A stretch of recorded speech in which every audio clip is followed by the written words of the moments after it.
na sala.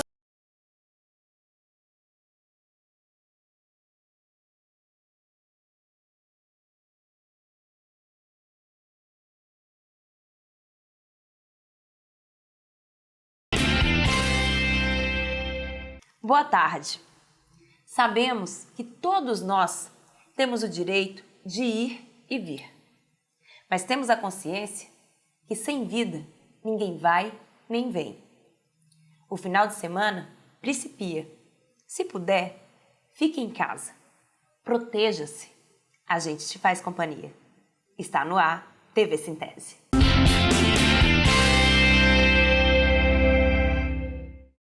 E por falar em direito, que tal ouvir o que o Dr. Hildon tem a nos dizer hoje? O direito é seu. No programa de hoje, iremos informar como anda a proposta de emenda à Constituição número 32 de 2020, ou seja, a PEC da chamada Reforma Administrativa.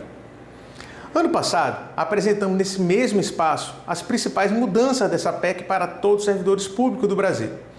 E informamos a vocês que estaríamos acompanhando o trâmite desta emenda constitucional e passaríamos passo a passo o que está acontecendo lá em Brasília em relação a mais um prejuízo que o governo do genocida Bolsonaro estará fazendo a todos os servidores públicos, caso não haja uma forte mobilização de todos nós para que isso não aconteça.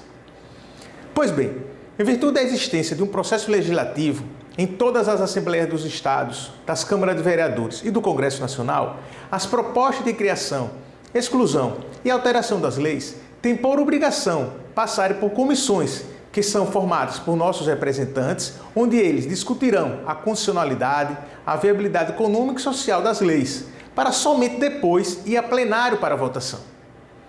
Inicialmente, nessas comissões, se farão as primeiras discussões de inclusão, alteração ou exclusão da proposta legislativa. Cada deputado federal ou estadual e vereadores passarão a analisar essas propostas e farão aquilo que suas bancadas ou categorias que eles representam assim o determinar. E no final dessa primeira discussão nas comissões, chegarão a uma conclusão se aceitam qualquer alteração na proposta legislativa para depois seguir para o plenário, onde mais uma vez, mesmo não havendo alteração nas comissões, poderá sofrer inclusão, alteração ou exclusão da proposta legislativa. Então, qual o motivo de explicarmos esse trâmite a vocês, professores, nesse programa? Bem, a PEC da Reforma Administrativa entrou na Comissão de Constituição e Justiça, lá em Brasília, no dia 8 de fevereiro de 2020. E após diversas reuniões com os parlamentares e com os sindicatos e associações de diversas categorias de servidores públicos de todo o Brasil, foi apresentado pelos parlamentares da oposição que a reforma administrativa não seguisse adiante por entenderem ser inconstitucional. E caso não havendo esse entendimento, que fossem alterados todos e quaisquer artigos que prejudicassem diretamente todos os servidores públicos. No entanto, agora no dia 25 de maio de 2021, os parlamentares que são contra os servidores públicos e que são a favor do governo do genocida Bolsonaro não aceitaram nenhum dos pedidos dos parlamentares da oposição e nem deram ouvido aos representantes dos servidores públicos. Assim, a proposta de reforma administrativa seguirá seu trâmite e em breve deverá ir a plenário e será nesse momento que teremos mais um fôlego para derrubar toda a emenda ou parte dela. Para que vocês não esqueçam e comecem a cobrar os nossos parlamentares sergipanos que não votem a favor dessa reforma administrativa, vamos relembrar alguns pontos prejudiciais a todos os servidores públicos, sejam estes vinculados à União, aos estados ou aos municípios. Primeiro, acaba com o regime jurídico único dos servidores, ou seja, acaba com as leis que regulam as relações dos servidores com a administração pública. Segundo, altera a forma de admissão dos servidores públicos, podendo acabar de vez com os concursos. Terceiro, haverá perda dos direitos, como por exemplo, triênios, férias superiores a 30 dias, pagamento de retroativos após a concessão de aumento de salário, o fim das licenças-prêmios, o fim de adicionais ou qualquer tipo de indenização, bem como o fim de qualquer tipo de incorporação aos salários. Lembramos a todos vocês que o governo do genocida Bolsonaro estará privilegiando categorias de servidores públicos que não sofrerão muito com essas alterações da reforma administrativa, como, por exemplo, os militares, os membros do Poder Judiciário e do Ministério Público. Por fim, seguiremos acompanhando passo a passo a reforma administrativa e em breve traremos novas notícias. Por isso, professores e professoras, havendo alguma dúvida sobre este assunto ou qualquer outro relacionado ao direito da classe do magistério, entre em contato com os advogados Sintese, fazendo seu agendamento prévio através do site do sindicato ou pelos telefones da sede ou das suas subsedes. A todos, um forte abraço e até o próximo programa. O direito é seu. Hoje é dia 29 de maio, dia do geógrafo. Por isso, o Cine Resistência deste sábado traz um filme sobre Milton Santos, que tem como título Encontro com Milton Santos, o mundo global visto do lado de cá. Milton Almeida dos Santos foi um geógrafo, escritor, cineasta, jornalista, advogado e professor universitário brasileiro. Considerado um dos mais renomados intelectuais do Brasil no século XX, foi um dos grandes nomes da renovação da geografia no Brasil ocorrida na década de 70. No escurinho do cinema, chupando drops de anis, longe de qualquer problema, perto de um final feliz.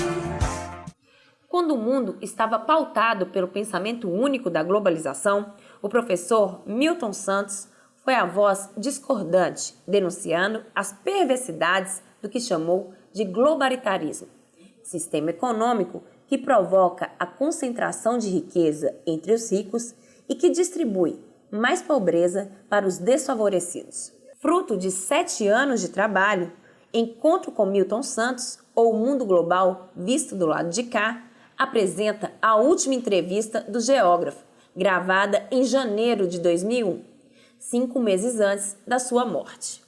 Na entrevista, ele traça um painel das desigualdades entre o norte rico e o mundo do sul, saqueado, apresentando alternativas e um prognóstico otimista sobre o futuro da humanidade. Dedicado às suas ideias, o filme mostra também seu percurso da Faculdade de Direito para o jornalismo e a geografia e fala sobre suas paixões, como Josué de Castro, Sartre, Rui Barbosa e Castro Alves. Para assistir ao filme e conhecer melhor esse gênio brasileiro, você já sabe. Basta acessar o YouTube e colocar o nome do filme, Encontro com Milton Santos, o mundo global visto do lado de cá. No escurinho do cinema, chupando drops de anis, longe de qualquer problema, perto de um final feliz.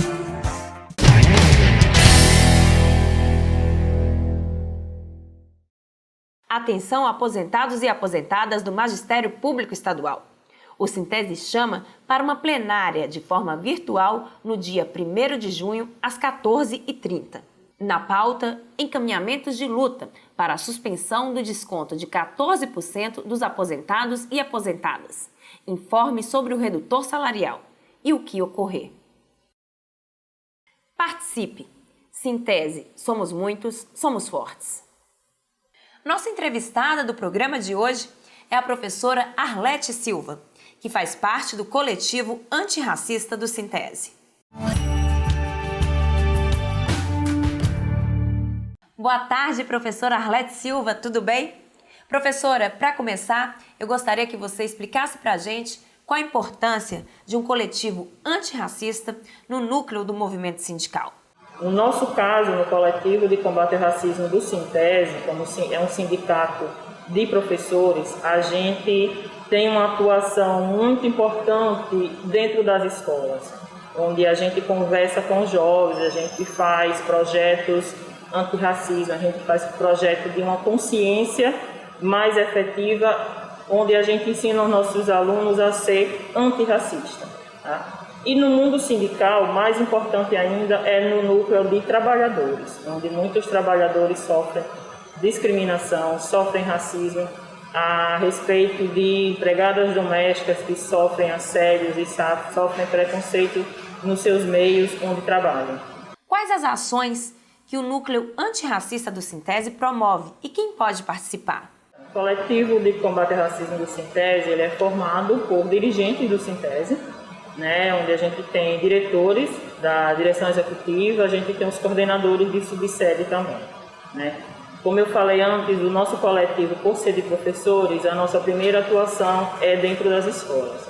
E nesse momento de pandemia, onde a gente ficou fora das nossas escolas, a gente também teve que atuar em outras frentes, porque o racismo ela está em todas as frentes, que é como a gente está vendo. Então, o coletivo também participa do Fórum de Entidades Negras de Sergipe, e dentro do fórum a gente tem várias ações. Tá? A gente participa de vários projetos, o projeto da campanha de Negros e Negras pela Vida, onde a gente atua em vários bairros periféricos, combatendo o genocídio da população negra, denunciando os abusos que existem na população carcerária de nosso estado, onde nesse momento de pandemia o Fórum também atuou, denunciando vários casos de Covid existente no presídio feminino de Sergipe, onde isso não era noticiado, ficava meio escondido. Então a gente teve uma atuação muito boa do Fórum, né, denunciando, e a gente já obteve bons resultados, né, um olhar diferenciado. Então o Fórum trabalha em todas as nossas discussões são voltadas para combater o racismo, né. A gente teve também uma marcha semana passada, né, com relação ao genocídio da população negra. Então a gente não pode estar em Sergipe só reverenciando certos ataques, os ataques que acontecem no Brasil, fora de Sergipe, como aconteceu em Jacarezinho. Então o que aconteceu em Jacarezinho também acontece aqui em Sergipe, né? Acontece de várias formas, de vários momentos, uma menor proporção, mas acontece, né? Sergipe tem uma estatística de ser um dos estados que mais mata a população negra, tá? Uma polícia que mais mata negros. Então a gente precisa acabar com isso, a gente precisa denunciar esse fato também da polícia sergipana. Qual o papel do coletivo antirracista do Sintese no Conselho Estadual de Promoção da Igualdade Racial? No mês passado, né, o Conselho de Igualdade Racial ele promoveu um chamamento público, né, da sociedade civil para compor esse conselho, né. O conselho ele foi deliberado desde o ano passado, né, foi aprovado pela Assembleia Legislativa, né. Ele é um conselho consultivo, ele não vai ser deliberativo, né, o que é uma pena, né, poderia ser deliberativo, mas ele é consultivo, mas não deixa de ser importante, né. Então foi feita uma seleção, né, com as entidades que participam do movimento negro, que já atuam nesse movimento. Então o Sintese foi convidado a participar por conta dos seus projetos, né, e pela sua participação.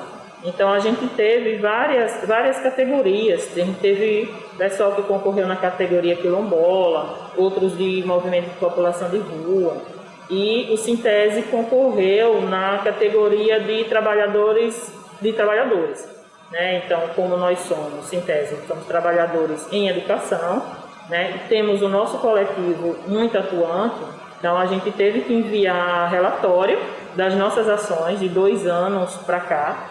Então, foi enviado esse relatório com várias ações que a gente promoveu, de palestras, visitas às escolas e participação em marchas, em caminhadas, em campanhas. Então a gente enviou esses relatórios e o Sintese foi selecionado para compor esse conselho, né? Já saiu o resultado no Diário Oficial. E assim, é muito importante para a gente como coletivo, e o coletivo de combate ao racismo do Sintese é recente, né? A gente tem somente 3 anos de coletivo, 3, 4 anos, mas assim, atuando de uma maneira bastante intensa, né? A gente pôde mostrar o nosso potencial, que a gente pode chegar muito mais adiante. E assim, fomos selecionados e estamos aí em busca de até melhorar, aprender, né? Porque assim, o conselho vai ser muito importante para a gente deliberar ações, né? Ações afirmativas e combater a discriminação.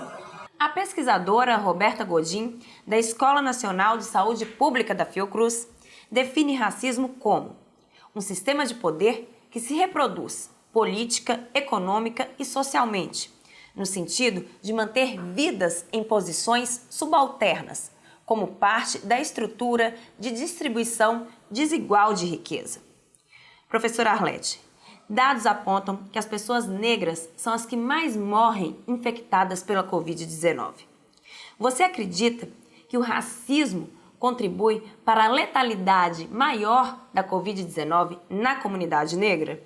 A pandemia veio mostrar muita coisa, né, pra gente. Veio mostrar que a pobreza, ela tem cor, tá? A gente sabe onde se instala a pobreza, mas a gente sabe que, antes de mais nada, a gente se acostuma, que não deveria se acostumar, em ver uma população pobre e preta, né? A gente se acostuma em ver negros em situações de pobreza, em situações que a gente entra em determinados locais de trabalho, a gente se acostuma a ver pessoas varrendo, né, ali nos serviços gerais, e você já sabe que a maioria ali são negros, e não se acostuma a ver médicos, advogados, juízes negros.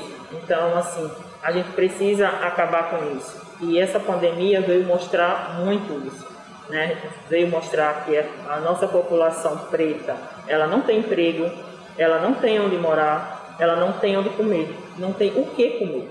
Então, a gente vê a população morrendo de fome e, ao mesmo tempo, você tem que se proteger da Covid. Como você vai se proteger da Covid se a sua casa não tem água para se lavar as mãos? Como você vai fazer um distanciamento social se dentro da sua família, dentro da sua casa, moram 10, 15 pessoas, tudo junto? Como você vai ficar sem trabalhar, manter um distanciamento social na rua se você não tem o que comer? Você precisa ir para a rua para providenciar o seu alimento, tá? Seja através de pedido ou através de você estar pegando o ônibus para poder você trabalhar. A gente tem uma população aí muito grande que pega os transporte coletivo. Nosso transporte coletivo é de má qualidade, tá? Muita gente, não é só a questão de dizer que espera o próximo. Como que um trabalhador vai esperar o próximo ônibus se você vai chegar atrasado no seu emprego? Se você chegar atrasado um dia, dois, você perde o emprego. Então, ninguém quer perder emprego. Então, a pandemia mostrou para a gente que a gente precisa, antes de mais nada, ter um olhar de empatia para tudo que acontece ao nosso redor, tá? A nossa população negra está aí, está precisando, e a gente tem que ter mais solidariedade. No último domingo, dia 23 de maio, a Polícia Militar do Estado de Sergipe, de forma truculenta, retirou famílias da ocupação João Mulungu, em Aracaju. Além da ação violenta, sem qualquer diálogo ou negociação com as famílias que ali ocupavam, tudo isso ocorreu em um dos piores momentos da pandemia de Covid-19 em nosso estado. Em um momento que sequer aquela desocupação poderia ter ocorrido. Professora Arlete, como você avalia essa ação? Foi um abuso, foi um abuso, né? Os moradores foram todos retirados de lá, levados para abrigo, e os líderes foram presos, que é mais grave ainda, né? Foram presos, só foram soltos no dia seguinte, né? Depois de uma repercussão muito grande na imprensa, depois da ação de muitos advogados, do pessoal da inclusão social, dos direitos humanos, vários vereadores também, políticos aqui de Sergipe, de Aracaju, tomaram a frente. Então, eles foram soltos, mas não estão livres. Eles vão responder ainda ao processo. Professora Arlete, muito obrigada por essa entrevista, por trazer um debate que, infelizmente, ainda é urgente em nossa sociedade. E lembrando, racismo é crime.